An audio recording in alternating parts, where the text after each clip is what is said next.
Surrender and relax when you clearly understand that you are part of the grand plan of existence. No worry can take root in you. Existence is a live energy being. It has tremendous intelligence with which it runs the whole show. We are all part of it. The same intelligence that conducts existence is available to us too. If we tune into it, our actions will be fluid and spontaneous like the happenings of existence. If we don't tune into it, we will harbor worry and fear and remain closed. There is so much to learn from existence. Take animals, for example. Have you ever heard of worried sheep or cows? No, they conduct their lives like you. They are born, they reproduce, they find food, and they face death, just like human beings. You may say, they don't have to face the challenges that we have to face. What about their other activities like reproduction, facing death, at sea? Are they worried about all that? No, but these things happen to them too. So understand that existence is running this whole macrocosm. It can surely take care of you as well. Surrendering to the laws of existence is the greatest relaxation from worry. Once you surrender, you start seeing that everything that happens is auspicious. Nothing causes you any worry. You find blessings in everything. Either there is surrender or worry, never both. Once you surrender, you see that existence plans even the small things beautifully, only we don't see it. The Isavasya Upanishad, an ancient Vedic text, says, the one who sees all living entities as spiritual sparks can never have anxiety on any account. Everything that happens is a spark of existence. That is the truth. A small story. Once a rich man met a Zen master. He asked the master to write down something that would encourage happiness and prosperity in his family for years to come. He wanted something that the family could cherish. The Zen master took a large sheet of paper and wrote, Father dies, son dies, and grandson dies. When the man saw the master's writings, he became very angry. He said, I asked you to write something that would bring prosperity and happiness to my family, but you have written such things. Why? The master answered, if your son dies before you, it would bring unbearable grief and sadness to your family. If your grandson dies before your son, that would also bring great sorrow. If your family dies generations after generations in the order I have described, it will be true happiness and deep prosperity. Whenever your mind suffers with worry, immediately be aware that somewhere you are interpreting the ways of existence with your own ignorant mental setup. You will then stop worrying and start doing. The ego in disguise. If you seriously analyze every worry that arises in you, you will see that 99% of your worries are baseless. But the problem is that the ego is not willing to accept that. The ego has invested too much in worry. Worry can't be discarded just like that. Just try telling someone that his or her worries are not worth anything. They will get very offended. You would expect that a person would feel happy if you tell him his worries are not true, but it won't be so. He will feel offended. The ego feels offended whenever its worries are not acknowledged with due respect. Chaitanya Mahaprabhu says Bodhi fully, when a living entity forgets the constitutional nature of his relationship with God, he is at once overwhelmed with external energy. This is the cause of his false ego, his identification with his body-mind system. Ego comes into play only when you lose your connection with existence. The ego is what sustains the worry. The worry is created out of ignorance, but sustained by ego. Worry becomes an axis around which the ego revolves. If worry is taken away, the ego suffers. The worry of work and the worry of responsibility are classic examples of this. Understand that the idea of hard work itself is a myth. Hard work is really just worry plus a little work. That's all. Real hard work never causes worry. It simply rises and falls like a wave, with great dynamism and intensity. It will never dilute itself with worry. An 8-year-old girl was very intelligent and somehow sensed that her mother would like a gift. She decided to buy her mother a birthday gift. The mother was very happy. She thought, at least my daughter appreciates my efforts. No one else does. The girl gave her mother the gift and told her, this is for you because you work so hard and no one appreciates it, the mother replied. But dear, your father also works hard. Don't forget that, the girl said. Yes, but he doesn't make a fuss about it. The fuss is the worry. If you watch some people, they simply magnify their situation to prove that they have the greatest worries on planet Earth. If you try to contradict them, they feel very hurt. Even worrying about what others will say about us is a problem of the ego. The ego is constantly worried that its self-image might be spoiled by someone. It is because of the ego that we feel we want to be somebody special all the time. We spend considerable time just worrying about our self-image. Understand that the greatest blessing is being a nobody and yet being blissful. That is the greatest specialty. It is said that the most extraordinary thing about an enlightened being is that he thinks he is ordinary. So, understand that enlightenment itself is a journey to relax into yourself. You are someone special all the time, only when you drop worry and ego. Get out of your comfort zone if you really want to come out of your worries. You will come out right now, without trying to justify any of your worries. The thing is, our very worries become our comfort zone. We hide in them. Hiding and merely talking about them helps us to remain lazy.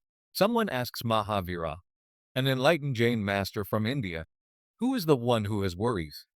He beautifully replies, the person who is worried. They ask him, what is the cause of worry?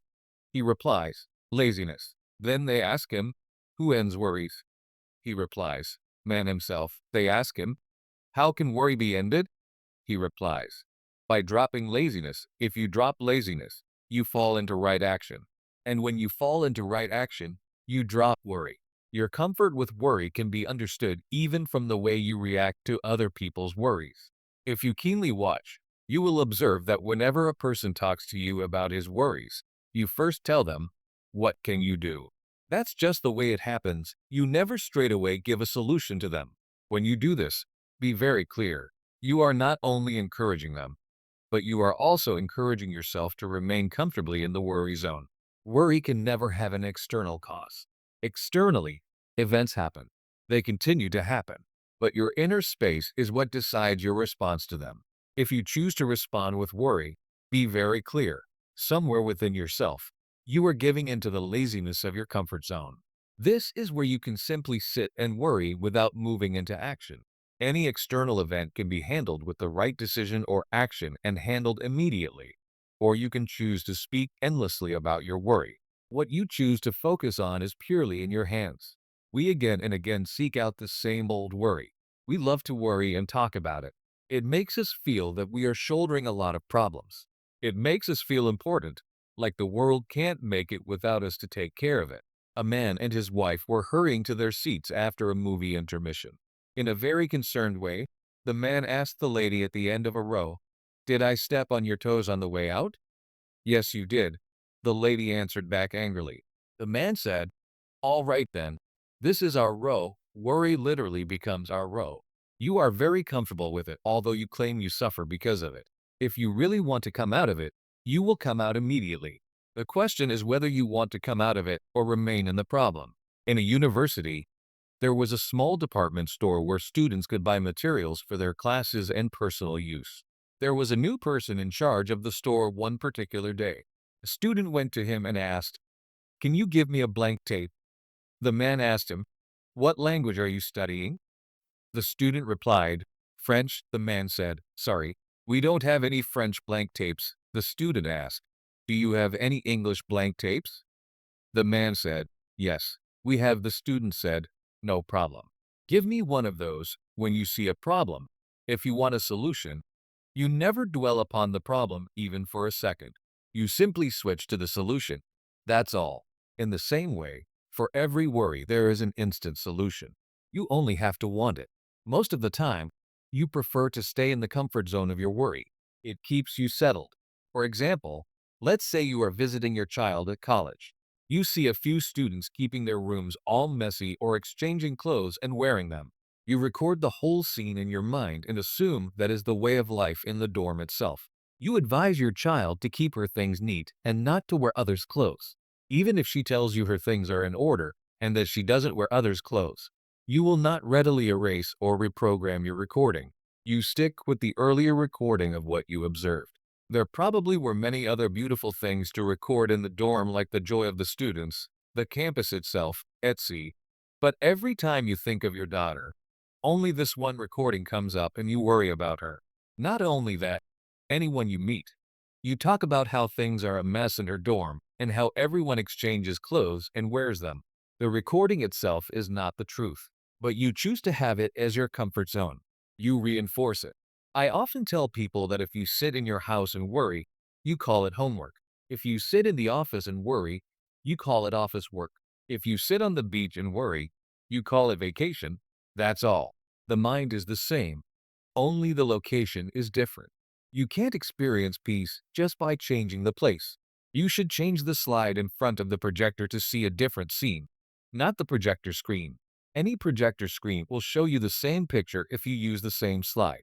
Trying to change your impression to beat worry is like trying to change the screen to see a different scene. If you really wish to see a different scene, you must change the slide. Stop worrying about your wealth. An eternal worry for people is the worry about money. Even your money problems get sorted out if you get up and get into right action. There is a famous saying, if you can't find a solution, you are the problem. If making money is the worry, then it clearly means that somewhere laziness is pulling you back into the comfort of worry. If you discard laziness and move, you make money. There are a million opportunities in today's world to make money. If sustaining the money is a worry, then again you should either take steps to reduce spending or be in the ultimate surrender to existence, knowing it will sustain you. The worry of sustaining money might not be a great problem in your life after all. So relax and just remain with the right action. Krishna says in the Bhagavad Gita, a person whose mind is contented because of spiritual knowledge, who has subdued his senses and to whom stone and gold are the same, and who is satisfied with what he has, is said to be established in self-realization and is called an enlightened being. When you create more thoughts inside you through worry, the load on the navel region increases. It is from the navel region that thoughts or worries arise. When you create more and more thoughts, you feel the heaviness in your stomach. There is an energy center in the navel area called the Manaparaka chakra. This energy center starts shrinking with the heaviness of worry. This energy center responds directly to worry and affects the stomach. That is why when you worry about something, your stomach starts becoming uneasy. Or when you hear shocking news, you say, I can't digest it. Any disturbing news causes your stomach to churn. The stomach is very sensitive to thoughts. You may have observed that those who are very ambitious and who are perfectionists will end up with ulcers. Too much perfectionism leads to stomach troubles and ulcers. Such people worry too much. Ulcers are due to continuously suffering with worries. When worry becomes a habit, it causes many psychosomatic diseases and even cancer. It doesn't affect only certain parts of the body. Worry can affect any part of the body. Psychosomatic diseases don't have any carrier. They happen purely due to the way the mind and body of a person interact. That is why worry needs to be addressed and removed from the system. There was a doctor famous for his extraordinary and effective treatment of arthritis. He always had a waiting room full of people. One day, an old lady with her back badly bent entered the office with the aid of a stick. When her turn came, she went into the doctor's room and amazingly came out within 5 minutes, walking completely erect with her head high. A woman in the waiting room ran to her and said, it's a miracle. You walked and bent and now you are walking erect. What did that doctor do? The old lady replied, he gave me a longer cane. Sometimes we are so used to living in a certain way that we can't see a better way to live. Worry is that habit that keeps us from living to our full potential and invites disease into the body. Disease starts in the mind. There are extreme forms of worry that may become habitual and slow down the functioning of the individual. This form of worry is diagnosed as generalized anxiety disorder, called GAD. It is much more than the normal anxiety people experience day to day. According to research done by the National Institute of Mental Health in the USA, GAD affects about 6.8 million adult Americans and about twice as many women as men. Understanding brings the energy of insight into the flow of time, the laws of the universe, and cause and effect of the many things that happen in the universe. Out of this arises a deep peaceful acceptance and reverence for the universe and its ways. Once this understanding happens, you remain cheerful, come what may. You enter into life with laughter and bliss. A blissful person's life is so rich that there is no space or time for worry. How meditation helps once worry happens. We visit psychiatrists. The cause of worry is in the mind, not outside. Then how will medicine alone help? A large number of people in the world visit psychiatrists for the treatment of worry. Medication is all right, but for psychosomatic conditions like worry, meditation is also needed. In places such as war-torn Iran, research groups have studied the Transcendental Meditation CD program designed by Maharishi Mahesh Yogi, a 20th century teacher from India. When meditators did the TMCD program in high-conflict area, the crime rates, violence, and anxiety all reduced and the quality of life around them improved dramatically. Meditation softens you. When you soften, love and gratitude start happening in you. Then slowly, there is no room for worry. Worry is also a form of violence. It is a subtle form of violence. It is a disguised agitation in the system. Meditation also tremendously increases awareness. When awareness increases, outwardly you might be completely involved in the outer world, but inwardly you will be untouched by anything that happens. That is the real worry-free life. Meditation. Let me give you a simple meditation technique to drop worry and become pleasant all the time. This is a meditation to tune yourself to bliss. It can be practiced anywhere, anytime, even continuously, 24 hours a day. Just continuously visualize that you are inhaling and exhaling bliss and light. Visualize prana, the life-giving energy, going in and out of you with each breath. Prana is energy and bliss.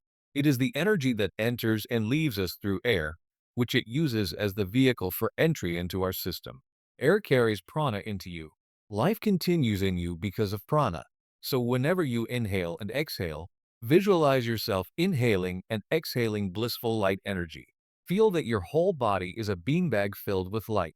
You automatically start radiating bliss instead of worry and irritation. Worry is dissolved. You start radiating love and bliss continuously.